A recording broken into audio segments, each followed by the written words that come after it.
Olá, meu amigo! Olá, minha amiga! Bom dia! Desejo um maravilhoso dia para você que nos acompanha aqui pelo nosso canal do YouTube, claro, para você também que nos acompanha, nos assiste lá pelas nossas redes sociais.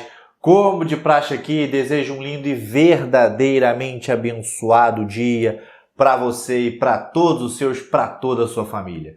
Dito isso, vamos aqui às nossas atualizações do dia. Pois é, hoje eu vou falar sobre a declaração dada pelo presidente do Senado sobre o novo auxílio emergencial. Ele falou sobre o valor, a quantidade de parcelas, quando será pago e de onde sairá o dinheiro.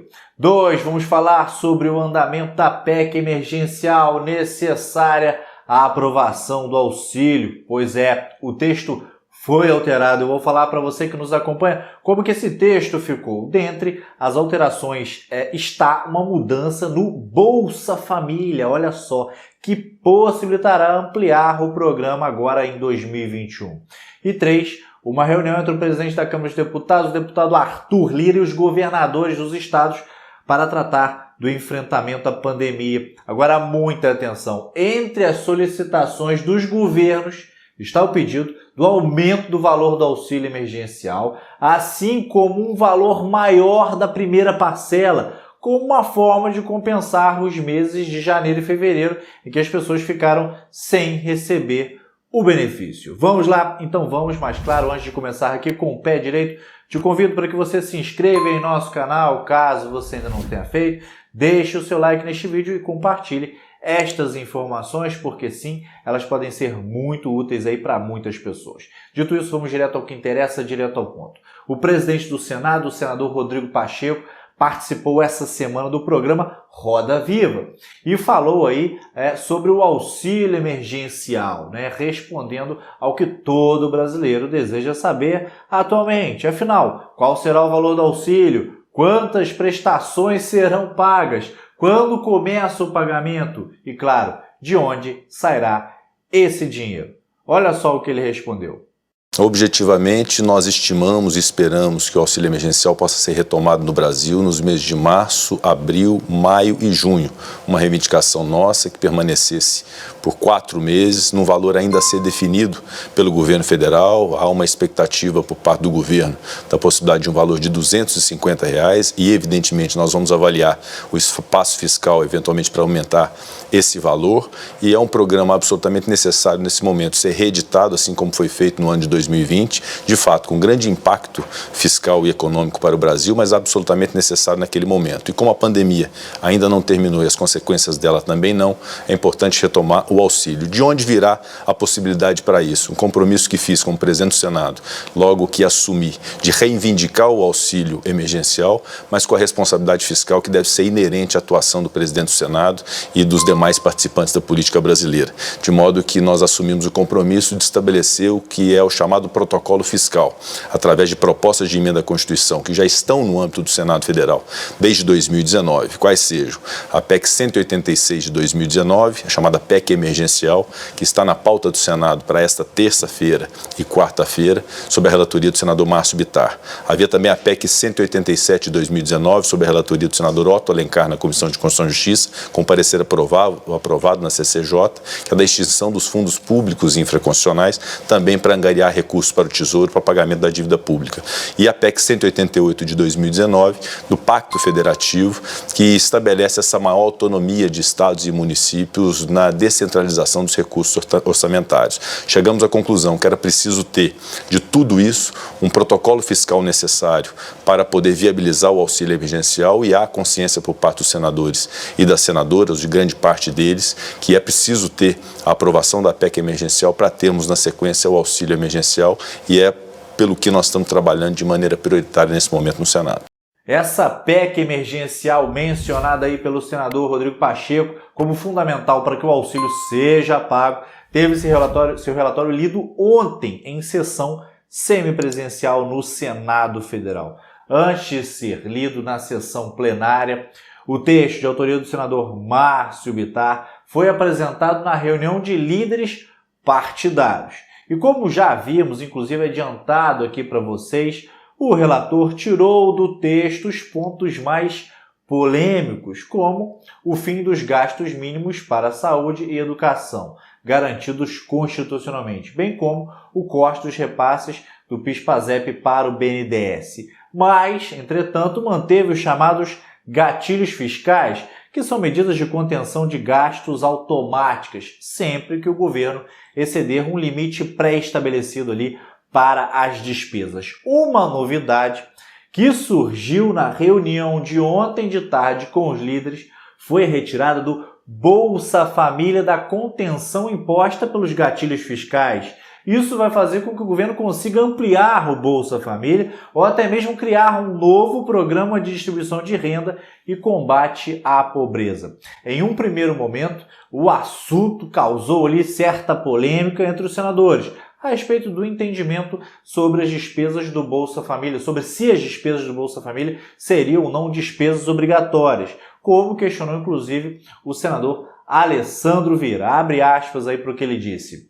Esse nosso receio se funda na controvérsia existente sobre a despesa do Bolsa Família ser ou não despesa obrigatória. Se ela não for considerada obrigatória, estaria livre das vedações, mas se for considerada obrigatória, seria afetada pela PEC emergencial, prejudicando o combate à miséria de forma decisiva em nosso país. Fecha aspas. Depois, os senadores entraram no consenso de que as despesas do Bolsa Família não são despesas obrigatórias, olha só, uma vez que, diferente do BPC ou dos benefícios da Previdência, por exemplo, o governo não é obrigado a pagar a todos que têm direito, e sim a compatibilizar a quantidade de beneficiários com os recursos disponíveis para o programa. Essas mudanças foram necessárias no entendimento do governo para que a PEC consiga ser aprovada no Senado o quanto antes. Segundo publicado por parte da imprensa, para os governistas foi melhor abrir mão aí de determinados aspectos na PEC, mas conseguir fazer com que os temas principais passassem, do que deixar a critério do Senado e no final ter apenas a aprovação do auxílio emergencial sem nenhuma medida adicional de controle de gastos. A previsão é de que a PEC seja votada ainda hoje no Senado em 2 turnos. Para ela passar, será necessária a aprovação de 3/5 da Casa, ou seja, pelo menos 49 dos 81 senadores. Se aprovada, ela seguirá para a Câmara dos Deputados e o presidente da Câmara dos Deputados, o deputado Arthur Lira, já declarou que a PEC emergencial terá um rito acelerado na Câmara. Em sua conta no Twitter, Arthur Lira disse o seguinte, olha só, abre aspas. A maioria dos líderes da Câmara dos Deputados manifestou apoio à tramitação especial, direto em plenário, da PEC emergencial, como forma de garantir o pagamento do auxílio emergencial já em março. Fecha aspas. Estou colocando aí o print na tela do comentário no Twitter do deputado Arthur Lira. Arthur Lira se reuniu ontem também com os governadores para ouvir sugestões sobre o enfrentamento da pandemia e a retomada da economia. Além dos representantes de vários estados, a deputada Flávia Arruda, que é presidente da Comissão Mista de Orçamento, também participou desta mesma reunião. Dentre as sugestões ali levadas pelos governadores está o pagamento do auxílio emergencial. Agora, olha só, não só o pagamento retroativo aos meses de janeiro e fevereiro. Eles também disseram que o valor sugerido para o benefício não é o suficiente. O Wellington Dias, que é governador do Piauí, disse o seguinte, abre aspas, há uma preocupação com o auxílio emergencial, há necessidade de uma primeira parcela maior para se compensar esse período. As pessoas estão passando fome. Fecha aspas. Após a reunião, o deputado Arthur Lira se pronunciou. Vamos ouvir o que ele disse, olha só. Bom, nós tivemos o prazer hoje de fazer aqui uma reunião, um fórum de governadores, onde tivemos a presença de diversos governadores de todo o Brasil presencialmente e de outros tantos virtualmente. Discutimos aqui questões como a das vacinas, do auxílio emergencial, algumas pautas de interesse da saúde e, lógico, uma pauta federativa, de alterações e modificações da legislação para que todos os estados tenham um comportamento uníssono com relação aos temas que nós possamos estar discutindo no Congresso Nacional. Uma reunião muito produtiva, onde algumas sugestões foram feitas. Pode sair daqui uma proposta de um grupo de acompanhamento em sintonia fina com os governadores, numa condição proposta de um governador por região, representante do Senado Federal, um representante da Câmara dos Deputados, com participação do Ministério da Saúde, do Ministério das Relações Exteriores, para que tenhamos um acompanhamento para e passo na importação do IFA para a produção de vacinas e no acompanhamento das plantas dos laboratórios que estão produzindo vacinas internamente no Brasil. Todo o nosso esforço para que esses encaminhamentos sejam dados com muita responsabilidade, calma, com harmonia e que todos nós tenhamos um único objetivo, que em vez de tratarmos as coisas na discórdia, na disputa política, nas diferenças ideológicas, todos nós nos unamos nesse momento para resolver o problema da vacinação, vacina para os brasileiros, com maior brevidade, com maior urgência, com mais efetividade.